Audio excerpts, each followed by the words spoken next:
हमारे साथ सुपर 30 के फाउंडर आनंद कुमार जुड़ चुके हैं। आनंद जी, स्वागत है आपका टीवी 9 भारतवर्ष पर।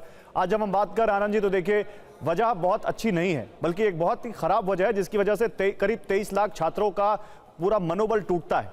आपको क्या लगता है आनंद जी, सीधा सवाल, कौन है जिम्मेदार का? बार बार पेपर लीक, इस पर लगाम क्यों नहीं लग पा रही? पूरी साफ साफ तौर पर कहा जाए तो एनटीए है। जहां पेपर पब्लिश हो रहा है वहां से अगर लीक होता है, क्वेश्चन सेटिंग के समय लीक होता है, या फिर कहे कि ट्रांसपोर्टेशन में लीक होता है तो जिम्मेवार एनटीए। लेकिन इसके तह तक जाने की जरूरत है कि कौन उसके लिए उत्प्रेरणा का काम कर रहा है, कौन ऐसा व्यक्ति है जो ये करवा रहा है। दोनों को सजा मिलनी चाहिए। आजकल पैसे कमाने के चक्कर में कोचिंग माफिया ने बाजार बना दिया है, अब बाजार से भी नीचे गिरा दिया। सेल्स टीम रख रहे हैं वो लोग, क्या मार्केटिंग टीम रख रहे हैं। और एक बात सरकार को जरूर जांच करनी चाहिए, कौन बदमाश है, क्या किया। और कोचिंग सेंटर वाले परीक्षा के कुछ दिन पहले कौन कौन ऐसे कोचिंग सेंटर है जो यूट्यूब के माध्यम से या लाइव पढ़ा के या कुछ करके या ऑफलाइन पढ़ा के बच्चों को गेस कर लो, मैं क्वेश्चन फंसा रहा हूं, मैं क्वेश्चन लड़ा रहा हूं।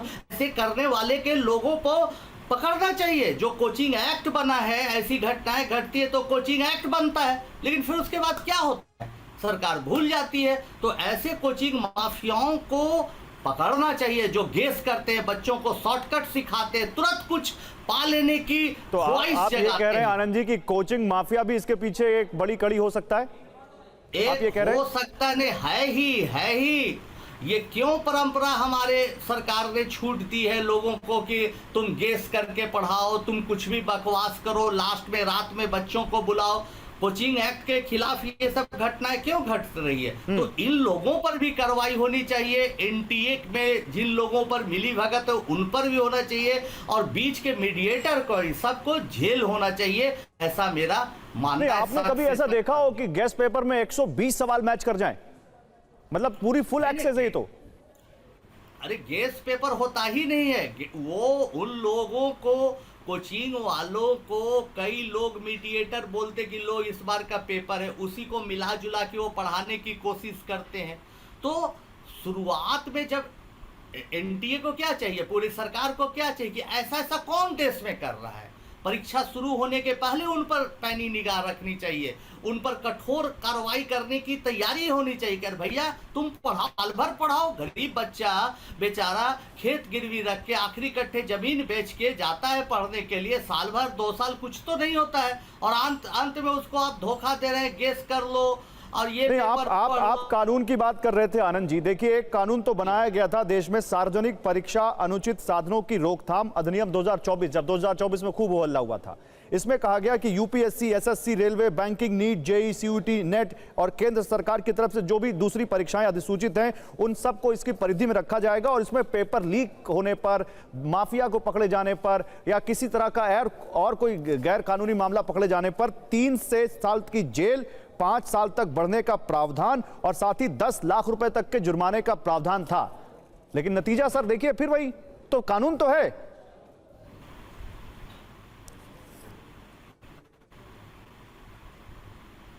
आनंद जी, हाँ, मेरा मानना है कि कानून तो है, लेकिन कानून को और सख्त होना चाहिए और मजबूत होना चाहिए कि इसके शिकंजे में से कोई बच के ना जाए। दूसरी बात, अभी जो हम आखिरी में बोलना चाहते हैं कि चलिए जो हुआ सरकार को कानूनी कार्रवाई करनी चाहिए, लेकिन जो बच्चे अभी निराश हैं, उदास हैं, हताश हैं, उदास होने की जरूरत नहीं है। कठिन परिस्थिति बन गई है, परिस्थितियां खराब हो गई हैं, लेकिन इसमें भी होप खोजिए। ठीक है, आपकी परीक्षा बहुत अच्छी हुई है, हो सके आप मेहनत करेंगे, हो सके क्या ऐसे ही होगा, आप मेहनत करेंगे, दोबारा कोशिश करेंगे तो जितनी अच्छी परीक्षा हुई थी उससे अच्छी होगी। जिसकी परीक्षा थोड़ी अधूरी रह गई थी, खराब रह गई, तो उसको भी एक मौका मिला है। ऐसे सोच के मन को पॉजिटिव करके पेरेंट्स को, बच्चों को मानसिक तौर पर तैयार होना चाहिए। इसमें पेरेंट्स को, मीडिया कर्मी को, सरकार को, सबको आके बच्चों का उत्साह बढ़ाना चाहिए। क्यों? क्योंकि अंत में तो बच्चों का हित है। हम लोग बहुत लड़ाई लड़े, बहुत बच्चों के सामने हल्ला करे, उससे कुछ होने वाला नहीं है। नहीं, लेकिन आनंद जी, इसकी आपने तो कई सारे एजुकेशन सिस्टम को ट्रैक किया होगा। आपके बच्चे तो देखिए पढ़े लिखे, आपके पढ़ाए हुए बच्चे देश से लेकर विदेशों में इस वक्त अपनी सेवाएं दे रहे हैं। आपको लगता है कि एनटीए का मॉडल ये फ्लॉड हो गया है और अब एक नया मॉडल आना चाहिए, कोई दूसरा मॉडल परीक्षा का जो आप चाहते हो कि उसको इंट्रोड्यूस किया जाए जिससे ऐसी घटनाओं पर रोक लगाई जा सके?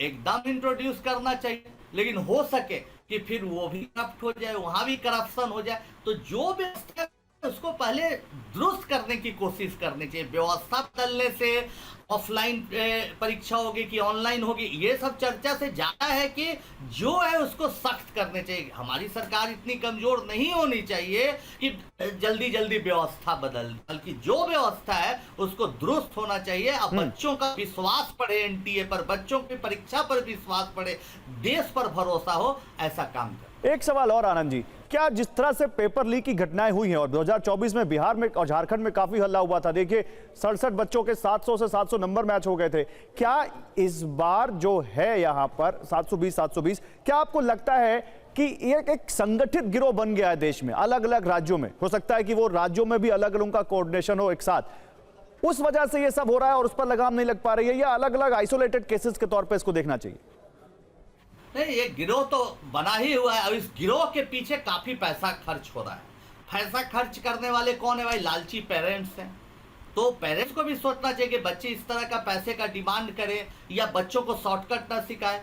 और इसका माध्यम कौन बन रहे हैं? कोचिंग सेंटर वाले, जिनके पास सैकड़ों और हजारों करोड़ रुपए। क्या शिक्षा इसलिए सैकड़ों हजारों करोड़ कमाने के लिए है कि भारत की शिक्षा व्यवस्था गुरु शिष्य के बीच के रिश्ता की कहानी है? तो इस पर भी होना चाहिए। तो हमारे कहने का फाइनल मतलब ये है कि ऐसी पुनरावृत्ति नहीं होनी चाहिए, सरकार को कड़ी कार्रवाई करनी चाहिए।